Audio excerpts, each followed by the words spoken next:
মশার উপদ্রবে অতিষ্ঠ রাজধানীবাসী। একদিকে মশার আক্রমণ, অন্যদিকে মশাবাহিত রোগ নিয়ে আতঙ্ক। কিভাবে পরিত্রাণ মিলবে? মশা মারতে কি ব্যবস্থা নিচ্ছে সিটি কর্পোরেশন? বিস্তারিত সাইমন জান্নাত প্রভার রিপোর্টে।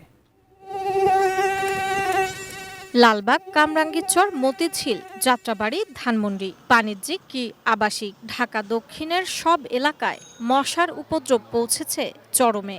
বিশেষ করে সন্ধ্যার পর থেকে অসহনীয় অবস্থার সৃষ্টি হয়। সবচেয়ে অসহায় শিক্ষার্থীরা। হঠাৎ করে মশার উপদ্রবটা বেড়েছে আর কি, আগে এরকম ছিল না।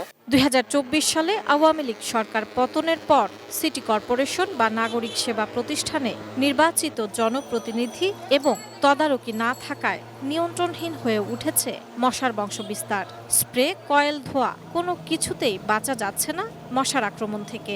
ঔষধের মান ও কার্যকারিতা নিয়ে তাই প্রশ্ন ভুক্তভোগীদের। 5 আগস্টের আগে যেরকম দেখেছি যে সিটি কর্পোরেশনের পক্ষ থেকে দিনে একবার দুইবার হলে ধোঁয়া নিক্ষেপ করছে যাতে মশাগুলো নিয়ন্ত্রণ করা যায়, কিন্তু ইদানিং বর্তমান সেগুলো দেখা যাচ্ছে না। হয়তো আজকে দিছে, 3 দিন 4 দিন 5 দিন খবর নাই। মশা দেখুন তো প্রচুর মশা, থাকতে পারি না, কোয়েল জ্বালাইলেও মশা মানে না। তবে মশা নিয়ন্ত্রণে বিশেষ পদক্ষেপ গ্রহণ করা হয়েছে বলে জানিয়েছেন ঢাকা দক্ষিণ সিটি কর্পোরেশনের প্রশাসক আব্দুস সালাম। মাসব্যাপী বিশেষ ক্রাশ প্রোগ্রাম, ঝুঁকিপূর্ণ এলাকা চিহ্নিত করা, স্বাস্থ্য বিভাগ ও বর্জ্য ব্যবস্থাপনা বিভাগের যৌথভাবে ড্রেন, খাল, জলাশয় পরিষ্কার সহ মশার ঔষধ ছিটানোর কাজ এবং জনসচেতনতা বৃদ্ধির উদ্যোগ থাকবে। ঢাকা শহরে বর্তমানে অবস্থাটা একটা ব্যাপক আকার ধারণ করেছে।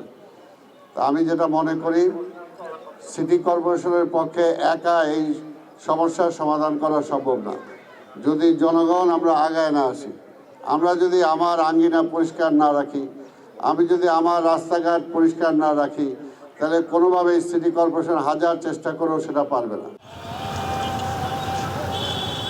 মশার উৎপাত শুধু ভোগান্তি নয়, বাড়াচ্ছে ডেঙ্গু সহ অন্যান্য রোগের ঝুঁকিও। ব্যক্তি সচেতনতার পাশাপাশি প্রশাসনের কার্যকর ও টেকসই উদ্যোগই পারে এই সমস্যার স্থায়ী সমাধান দিতে। সাইমন জান্নাত প্রভা, এটিএন নিউজ, কামরাঙ্গীরচর, ঢাকা।